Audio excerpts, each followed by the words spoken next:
Welcome to this new Blender tutorial, and yeah, you will learn how to create this animation that you can see right now. It's actually not too hard to make, it's quite cool, quite easy. We're gonna use some displacement maps to create the mountains, some planets in the back. Yeah, it's gonna be quite interesting to create, and I would love to see what you guys make from it. If you want to get all of these project files, you can get them on my Patreon or my website, and on my website I also have amazing courses. So if you guys want to delve a bit deeper into some of the topics, then please check that out. And otherwise, have fun. Let me show you guys how I created this scene. So the first thing that you can see is we have some cool environment, and I will show you very soon how I created this. It's very simple, you don't really have to do anything. And then we have two big planets in the back as well. And of course, one of the most important parts, all of these cells here, which will interact with everything in the scene. So if you're ready to learn this, let's open a new Blender file and we'll start from the beginning. Let's start with a brand new blend file, and we're gonna delete the default cube. We can add a plane, and I want to scale this plane up. Let's do scale times maybe 50. It's gonna be quite big, and let's look how big it actually is. It's like 100 meters by 100 meters. Now, going to edit mode with top, then click on W and subdivide it. So let's subdivide it. Let's look how much we can do. Maybe 20 times. Maybe even more. Let's do 50. Let's do 50. So number of cuts is 50, and then we're gonna add a displacement modifier. Let's click on new, and now if you go here to your texture properties, we can open a displacement texture. I get these displacement textures for free from Art of Vega. Sorry for mispronouncing your name, I probably am.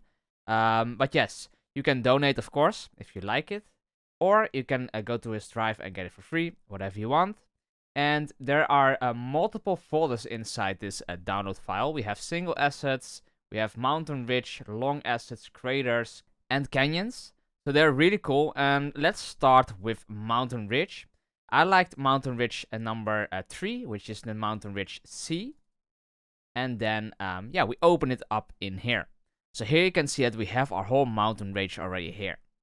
The thing is, if we click on Ctrl A and then apply our scale, you can see that, yeah, everything is kind of gone. Why is that? Well, let's go back to our modifiers, and we can see that right now we have to put the strength just higher. That already works wonders. One thing is, yeah, we can also see that it kind of duplicated 4 times. So we could also just put the coordinates at UV, so we just have one of them, right? Instead of having multiple of them. So this seems to work great, and yeah, the thing is, it is just not high poly enough. We have, yeah, a very blocky result, and it's just not really, yeah, it doesn't really look like mountains, let's say, yet. So we're gonna click on W and do a shade smooth. That already helps, but we want to add a subdivision surface as well, and put this above the displacement.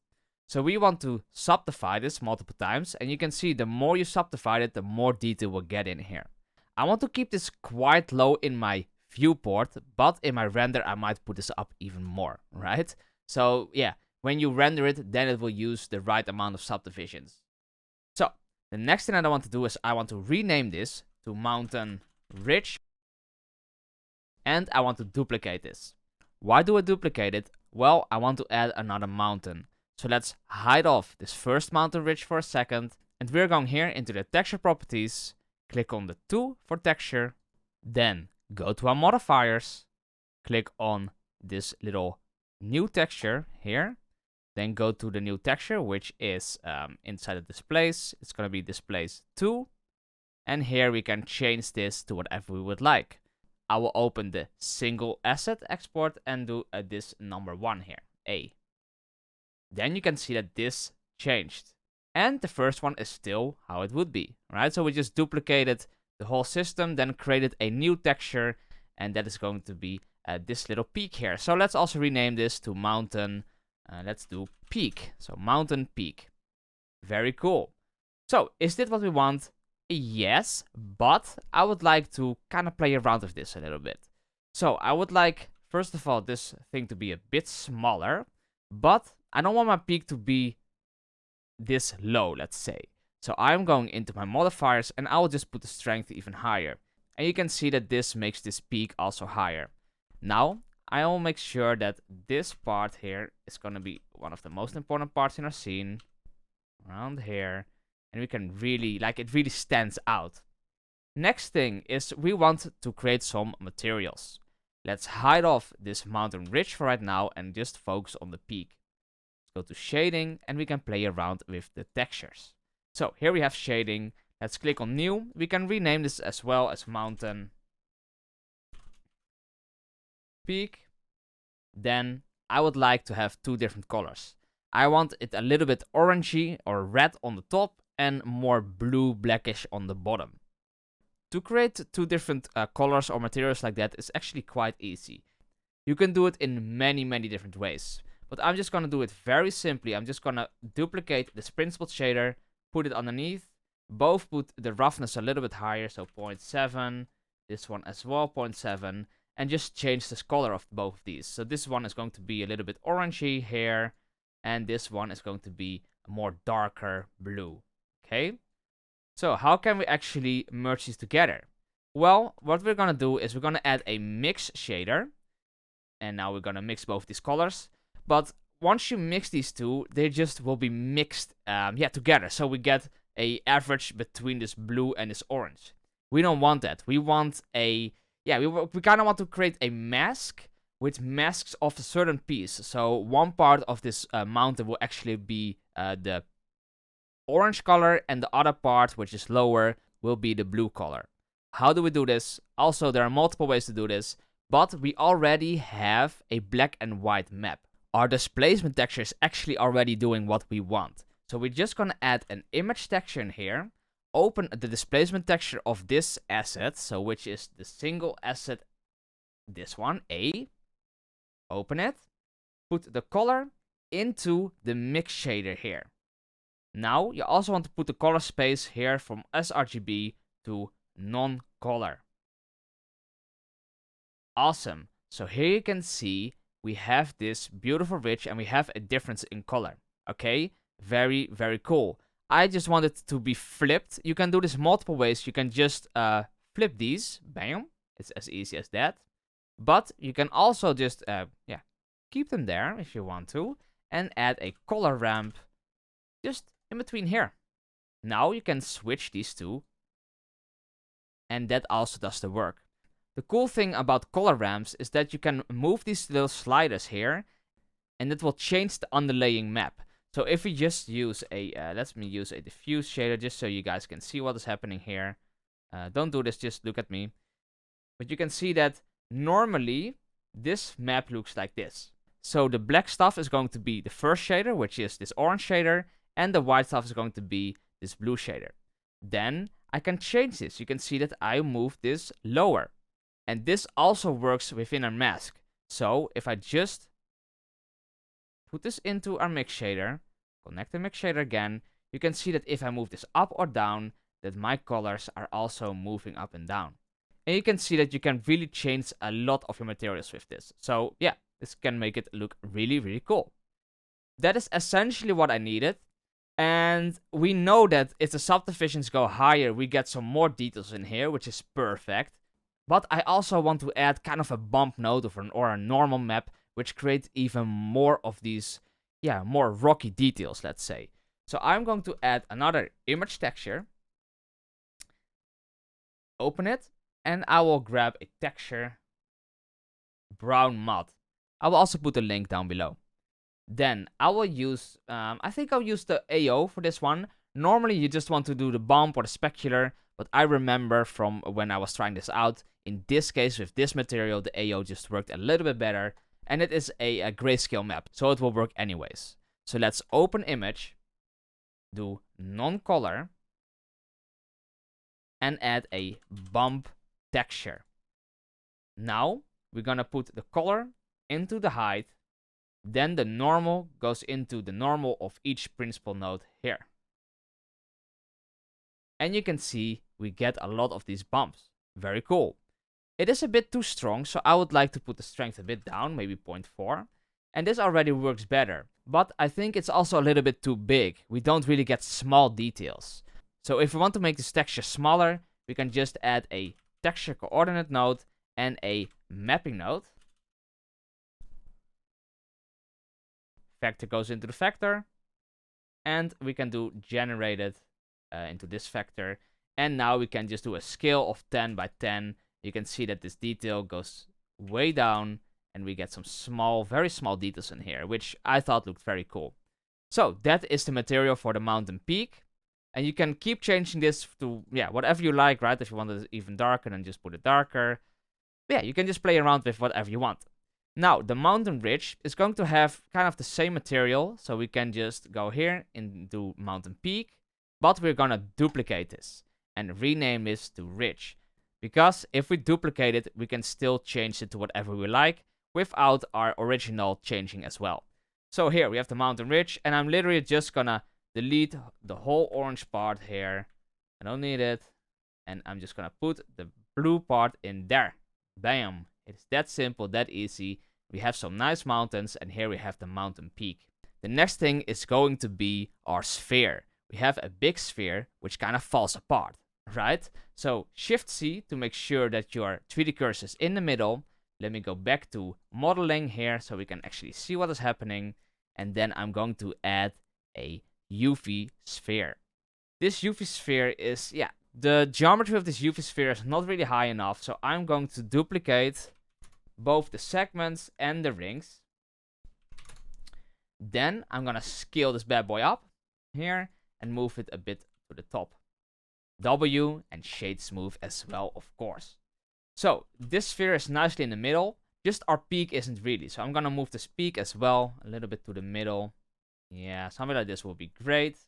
And the thing that we want to do with this sphere is we want it to kind of shatter apart and just fall into pieces, right? Well, that is very, very simple to do. The only thing we need to add is a little free add-on which is already inside Blender.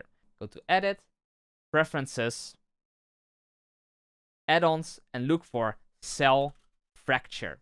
You can see mine is already on, but you can just turn it on if you want to. That's it. Now you can go here and save preferences, and then you have this add-on installed. Select your sphere, click on F3 or space, and then do Cell Fracture. Here we have Cell Fracture, and normally everything should be good. I like to put the noise a little bit higher. It also depends on which version of Blender you are. Sometimes the sphere closes up all good. Sometimes you have like holes in between, which is kind of annoying. But yeah, that's what Blender is about, right? It's always small increments of changes. The next thing that I like to do is put my material up. If you put the material up, you have the ability to have an outer material and an inner material, as we can see later. So make sure you put this at 1. And I'll also like to put this in a collection, so let's do shards or whatever, and click on OK. So now you can see that everything is being created, very cool. And here we can see that all the shards are in this new collection, very cool. So we can hide the sphere and look at the shards. And as you can see, we have all these holes in here, which is quite annoying. It's very depending on which version you are and all that stuff. Also, the options that you use can change that. There are multiple ways to kind of cover this. At the end of the video, I will kind of go over how we can get rid of this. But you should still just follow along. And if you have these problems, I want to get rid of them, I will show you a little technique at the end. So just follow along. Okay, cool. So the next thing that we need to do is we need to create some rigid bodies. Because we want these shards to fall down and then interact with these mountains, right? So let's select one shard, go here into our physics properties and do rigid body. This is going to be an active rigid body. Let's see what it does. Let's grab out a new little timeline in here. So timeline and play. We can see this rigid body falls, very cool, but it will just fall all the way through. That is because these parts here are not rigid bodies yet. So let's select one of them and do rigid body. This is going to be a passive rigid body. So let's play again. And you can see that it acts, but it acts kind of weird. Why is that? Well, if we select this model here, go into our displacement and turn it off, you can see that it actually works perfectly, right? It is just not interacting with the displacement modifier yet. So let's select this mountain peak, go back to our physics properties, and make sure our source is final. So now if you play it, you can see that it already works way better. Bam. Very cool, right? The thing is, a convex hull, which the shape is at right now, works. It kind of creates some extra geometry around here, which we cannot see, and then the rigid body will interact with that. You could also do this at mesh. And I would also do the mesh on this piece here. So instead of convex hull, mesh. Then we can check again how this works. And you can see that this works way more like we would think it would work, right? So this is kind of what we want. I'm going to do the same for these big mountain ridges. Rigid body, passive, mesh, and then final. So let's look again. Does it work? Probably does. And it interacts perfectly with both of these mountains. So now we want to copy this active rigid body to all of these here. So just click on Z, go to wireframe, select all of these, and then as last, select the shard with the rigid body active applied to it. Go to Object, Rigid Body, and then Copy from Active. And as you can see, something goes wrong here. Everything explodes. It's a very simple fix. Just change this to convex hull, and then make sure you just copy everything again, okay? So go back to rigid body, and then copy from active, and now they are all convex hull shape, and now it should kind of work, so let's try again. And you can see that it nicely falls down and interact with our terrain.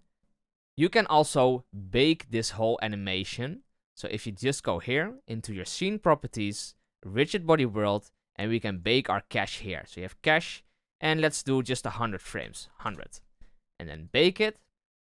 Now that our bake is done, we can also put this end at 100, because I'm just gonna render 100 frames anyways. And you can see that now we have a very nice animation. Very cool. So we also need to create some materials for these shards. Let's go to shading, click on new, and then I want to just create a very simple metallic shader. You can see here it works. But I told you guys we can have a different material on the inside and on the outside of these shards. So go here into your material properties, click on plus, and on this one, as you can see, we can create another material. So I am just gonna use the mountain ridge, and you can see that this is nice and blue, right? Very cool. So we can also duplicate this and then just do shard inside and change this color. I'm not sure. Let's do it really orange again. It doesn't really matter. I just want to show you guys how it works. And now we have an orange shard on the inside and some nice material like a metal on the outside. So this metal looks quite, it looks okay, but I would like it to have a little bit more depth. So if you want to select your metal again here, shard, metal, and we can, grab some image textures in here. So I used this green metal rust. What I did is I just used the normal map, specular, and the roughness map, as you can see here. So just use a specular map here. Color space is non-color. Color goes into the specular, this was. Then we're going to duplicate this. This one is going to be our roughness. Duplicate it. Make sure this goes to non-color. Goes into the roughness. Duplicate it again. New. And this is going to be the normal. Now we of course need a normal map. Here. Normal goes into the normal. And now play around with this base color. Just make it a little bit more dark. Whatever. It doesn't really matter too much. I just want to show you guys how we do it. And then go here. Timeline. Let's move the bit up. And here we can see that we have, this silver color here, like this metal. And then out of it, and then on the inside we have this, this very cool other texture. So Now you want to select all of them again. Then as last the one with the color. Ctrl L. And then make link to materials. So now they will all have this material. So if now it falls down, you will see that it breaks apart and we have this orange inside. So let's put our camera in the right position. I'm gonna click on 0 to go to my camera view. Here, view, camera to view. And I want to put my camera in a, more of a decent spot. You can see that if I zoom like too far out, we cannot really see our scene anymore. So select your camera, go here, and go to the clip end and put this way higher. Now we can finally see it. It is important to put the focal length higher if you're making an image or render from a more of a terrain or environment, because then you can pick up more from the scene. So let's do 100 in this case. You can even go higher if you want, but I wouldn't really go way lower. Then let's put this a little bit more into perspective here. Getting there. Then we can see that we have some openings here. I don't want to see that, so I'm gonna scale this one up here and then just rotate it a little bit just so we have some mountains in the background. This one can stay around here. I feel like I don't really see any disruptive stuff here. And it actually starts already to look quite cool, right? Now it is time to create some more appealing lighting and also some extra assets in the back, so our scene becomes more and more interesting. So now let's go into our render properties, go from Eevee to cycles, and once you use cycles, you want to change the device to GPU, only if you have a better GPU than CPU, but most of the time people do. Then go to performance and put the tiles to 256 by 256. Also only do this if you use the GPU. I'm gonna put my viewport way down because, with recording, it kind of gets laggy, but you guys don't have to do this. And we want to go here into the world. Now, click on the rendered viewport shading, and here we can see how our lighting is going to look inside our renders. With Ctrl B, you can select a little area, and anything inside this area will be rendered, and everything outside of it will not. So this is even a little bit easier on your computer as well. Then, I'm going here and add a environment texture. Color goes into the color, and we can open an HDRI. I will open the cloud layers, and here we can see that we have a nice HDRI. It applies some extra good lighting on our scene, but it looks very fake, right? If we just look at it like this, it's like kind of, is that really what we want? Well, what we can do is we can just add a texture coordinate and a mapping node. Vector goes into the vector, and generated goes into the vector here. And with the z-axis, we can move this down, right? So 0.15 will probably work in my case. It might be different in your case, but you can see that now we only have clouds. This is very cool, and this is actually what I want. The problem is, clouds are not really, alien-like to me, right? It just doesn't really fit the scene that I want to, create. So what I want to do is I want to mix this with another color. So I'm gonna add another mapping node. Here, generated goes into the vector. Then I'm gonna use a gradient texture. Vector goes into the vector. And we put this color, just for right now, inside of the background color. Here we can see what this gradient does, right? And I want the gradient to have different colors. So I'm going to add a color ramp. Here, color ramp. And instead of it being black and white, I will change it to, let's say, light pink and maybe baby blue.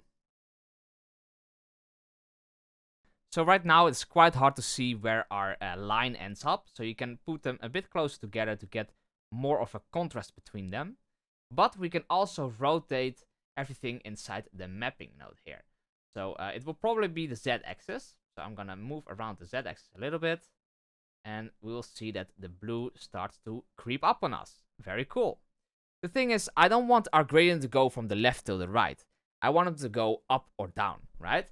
So I will rotate the y-axis for 90 degrees, and now you can see that it goes from up to down.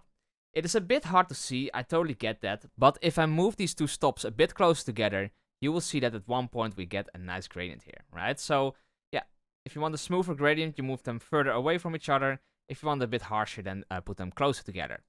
So that is essentially what I wanted to create. Maybe I want a little bit more pink. Yeah, like this looks cool. And now I want to mix it with this texture image that we have here. So I'm gonna use a mix RGB. And one color is going to be this gradient texture. The other color is going to be our HDRI. So now they kind of mix. So here you can see we still have some clouds. It looks interesting, way more interesting than a flat color or even just a normal HDRI. It actually matches our scene, and you can play around with this as much as you want, of course. So this is really one of the things that I like to do in this case. Now, what we can do extra is we can look at our light, and here we have a light. I personally want to edit this light, so go to the object data properties of the light and put it to sun. And you can see that the sun acts way different. Essentially, the position of a sun doesn't matter, just the rotation of the sun matters, okay? And yeah, this has to be way less strong. Maybe let's start with 10. But what you can see with lighting, and especially with a sunlight, is that you get very nice and crisp, sharp light in here. And you can see that these details really pop out when you use a sunlight in this case. You could get the same effect with a point light, but in this case I would like a sunlight because it also makes sense if you have a planet that there will be maybe a sun next to it, right? Just like we have with all of the planets that we know. So here we have this. You can choose how strong you want this to be, if you want this to be strong at all or not, but that is all up to you. Let's keep it at this for right now. And the last thing that I want to add here is another planet in the back to make it look even more, you know, in tune with being planets and all of that good stuff. So here we can just literally add another UV sphere, scale this way up. I'm gonna click on W to shade smooth and move this all the way in the back. We really want some distance between these. I do not really want to see these corners in here, so I am going to add a subdivision surface, and this is already way better. And the next thing that I want to do is I want to start to think about these textures. Also for this one, I don't want to put too much work in it, but I want it to fit in my scene. So let's go to World, Object, and we can just create a new texture, a new material. Click here, we just rename it to Planet, and here we can delete the Principled shader. We're gonna just use a diffuse shader with an image texture attached to it. So image texture, color goes into color, open, and here I will open the Jupiter texture. So what we can see here, we have this Jupiter texture, but it doesn't really fit with our scene, right? The colors just don't really match, especially with the environment map that we have. So what can we do to make this kind of more in tune with our scene? Well, we have a very simple thing that we can do, and we did it before. We're just going to use a mix RGB node, put it in here. I'm very sorry, my program crashed. I got to restart from here. So here we have our planet, and then we're going to add a very simple mix RGB node in here. Let's put it in here, and here you can choose a color which matches your scene, right? Because the normal color that we have from just the Jupiter color here, the texture, it just doesn't really match up with our scene. So that's why I did the effect at like 0.3 and created a little bit of a bluish, or you could even go pinkish color, just so it matches more of the background and the scene around us. Let me also rotate this so it looks a bit better. And so this is kind of what we want. And the last thing that I would like to do here is grab my camera and then use a depth of field. So here you can select on which object you want to focus upon. So I want this to be clear in my scene. And the lower you put the f-stop, the more blur you will get. It also depends a lot about the size of your scene, because you can see that even at 0.1, we do not really get any blur. So you could move this planet way back, or you can work with 0.0 numbers, right? 0.05 maybe, 0.01. And here you will see a huge blur factor going on in the back. And this is still very sharp. So I think this is a bit too much. But you can see what I mean, right? So 0.03 might work in my case. But please just play around with this, okay? And here you can see that we have a nice blur here. We also have a little bit of blur in the back of our mountain ridge. And this is nice and crisp. So this is essentially what we want. We have 100 frames of an animation going on here, so you can start to render this. Now, for everyone who has these holes in here, I want to explain a little bit extra.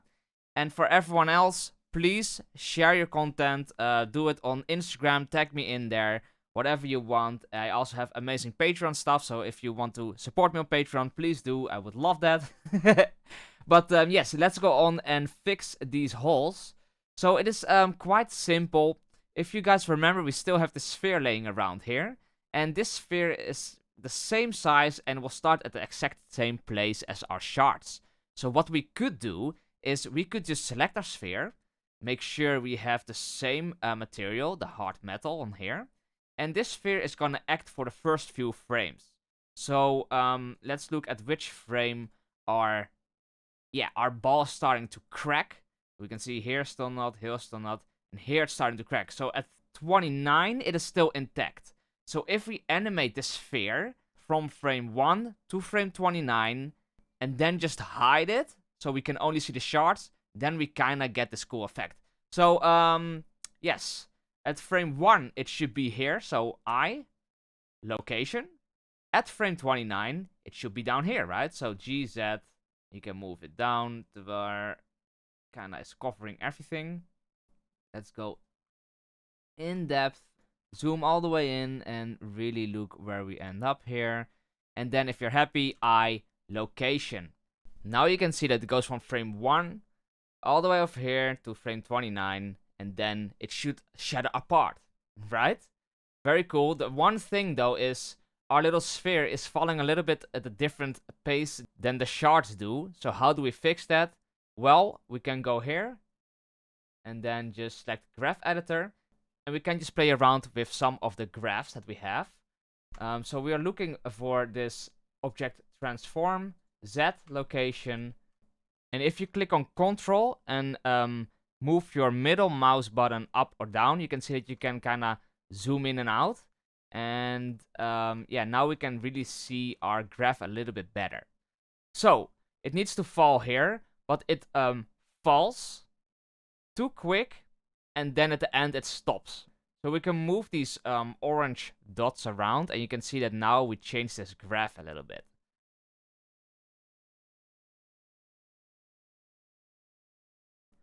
Okay, so this seems to work great. And now what I want to do is I want to hide off these normal shards at the beginning of the animation, and then at frame 29 I want them to appear. So how do we make sure that only the sphere is showing in the beginning, and after frame 29 that then the shards will show up? Well, it's actually quite simple, and we have to do it with the materials. You could also do it here in like your object properties, and then go to visibility. You can animate the show in renders. The problem is we have so many shards here that I don't really want to do it with the shards. But we could totally do it with the sphere that we have. So if we just focus on the sphere first, we can hide off the shards. And the first thing that we want to do is we want to go to our first frame, which is frame 1, right click on renders, and then insert keyframe. Then at frame 29, we still want to have this keyframe here, so insert keyframe, and at frame 30, we want them to disappear. So turn it off, right click, insert keyframe. Here you will see that we have these keyframes, and in the renders, you will not see it anymore at frame 30. It is that easy. So that is one of the techniques that you can use. The next one will be with the materials. The one thing though is we have our material, our metal material, also applied to the sphere, and we need to not have this. So we need to duplicate this material on the sphere, and then just do sphere metal, bam. And now in the shard metal, which are here, we can animate this material. So how do we do it? It's gonna be super simple. Just use a mix shader. Put it in between the principled and the material output, and now you want to add a transparent shader, goes into here, and we can animate this FAC, okay? So at frame 29, we want it to be totally invisible, so the FAC goes all the way to the right, because then this shader is in use. Right click, insert keyframe. Then at frame 30, we want it to be all the way visible. So put the FAC all the way at 0. So the first shader is working. Right click, insert keyframe. But you gotta keep in mind that we have two materials on these sphere shards, right? So in the second material, we need to do exactly the same. So just add a mix shader. Bam. A transparent shader goes into the second shader. And then we are going to animate this mix shader. So frame 30, we want it to be all the way visible. So FAC goes all the way to 0. Right click, insert keyframe. Frame 29, we want it to be invisible. So the FAC goes all the way to 1. Right click and insert keyframe. So let us look at how this works. So let me do a little preview render at frame 26. I'm gonna put my render a little bit lower just so it's easy for us. Let's render. So this is going to be the first render. Now our sphere should show and our shards should not show. And as we can quickly see, our sphere is showing and we don't have any shards here.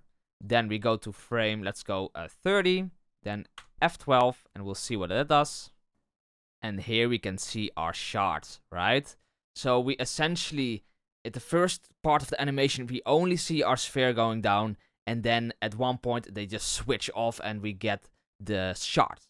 So I'm not sure if I gave a smooth shading to all of these models here, as you can see here. So we might want to do that, but then everything is done. And I hope you guys really enjoyed this. If you even came this far into a more than 30-minute video, then you're really into Blender. And I would highly suggest you looking at my website. I have like bigger courses there. I go way more into depth into topics, and I think it's really important to do that. You of course don't have to. I will keep uploading on YouTube as well, but it could be a worthwhile investment. You could also support me in any kind of way on Patreon, and of course, if you don't want to spend any money, which I totally get, then just please subscribe, like, and maybe send it to one of your friends that also wants to learn Blender. So, I hope you guys have a great day, and I'll see you guys in the next one.